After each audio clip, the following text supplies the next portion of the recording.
Hello, this is Eric of Not BIOS Tech and Reviews, and today's video is about why I love the Steelseries Aerox 5.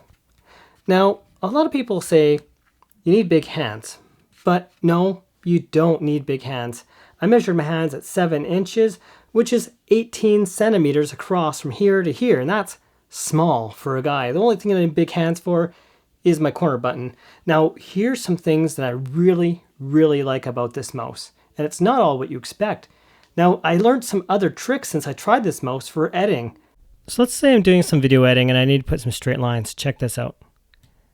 Like, how can you get straighter than that? Like, that's nuts. So I'm just trying to do an outline, but right now it's got these fairly straight lines here, and this is a part of the program.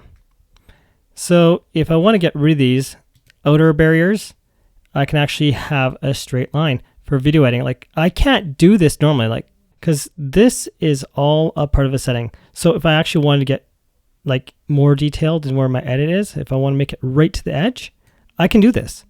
I can't make straight lines like this normally. So one thing I've never seen in mouse before is this little angle snapping. So if I change this back to normal, like check out when I try to make a line now. If I ever try to make a straight line right around here, I can't quite do a straight line, sorry.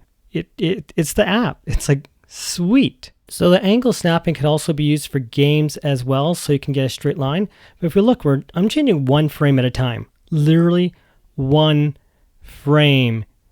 And that's almost impossible to do with a regular mouse. Like, I can see exactly, and it's not jumping around. And that's why this mouse is amazing.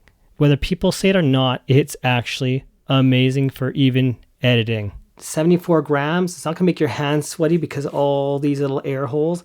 And it is, for me at least, super comfortable holding the hand. Sure, there's no specific soft material, but my pinky fits there fine, and this little place is a great thumb rest.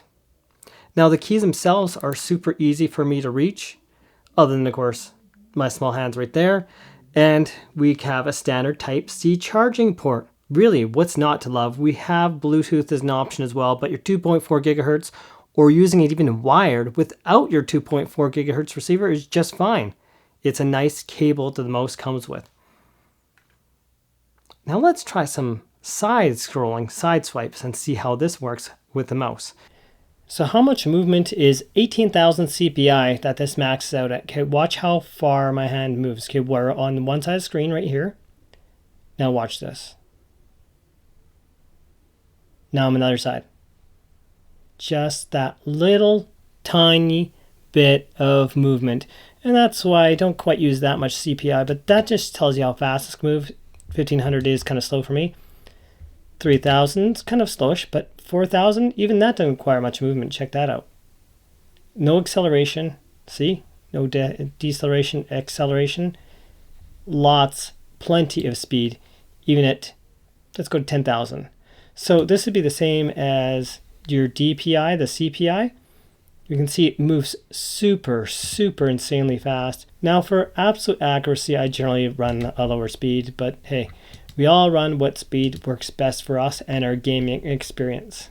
So I changed my side keys, right, this one that flaps up and down, to page up and page down. So I can make it so I don't have a hyper scroll, but I can do the same idea. See, we can normal scroll. Now I press this little thing right here on the mouse. Yeah, and check that out.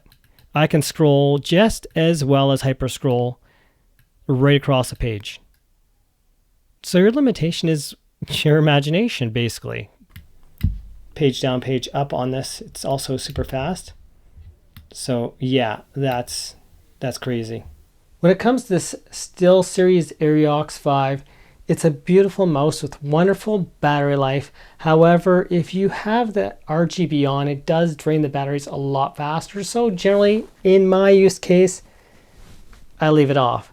However, if you did decide to run the wire, which is nice and flexible and not so distracting, which then you might as well get the wired mouse. But if you just want to leave the RGB on, that way you can save yourself some battery life. Now, between the 2.4 gigahertz and the Bluetooth, the 2.4 gigahertz is the way to go.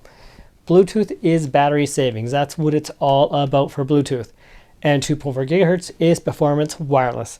And if you run wired, you don't need the receiver even connected to your computer. Wired is high performance. It feels really smooth. It feels great running this wired as well. So no worries there. Now the one thing is when you run the wire to this, it'll say the mouse is disconnected. Don't forget to subscribe to this channel to help this channel grow. I paid for this myself, like many other devices. And the point of this video is because I really like this mouse. It's the best mouse I've ever used. Doesn't have any flaws about it at all, especially once you tweak it. So it doesn't have a hyper scroll, but you get around that as I show in this video. A lot of the weaknesses, there's a way around it. Thanks again for watching and have yourselves a most wonderful day. Happy gaming and happy editing to all of you. So if you heard otherwise, this is my honest opinion. Now, if you want any other opinion, watch my review video of this where I say more of the negatives. But overall, the negatives are just simply setting it up when you don't know how to use the device. If you know how to use it, I really think you would be very happy with this.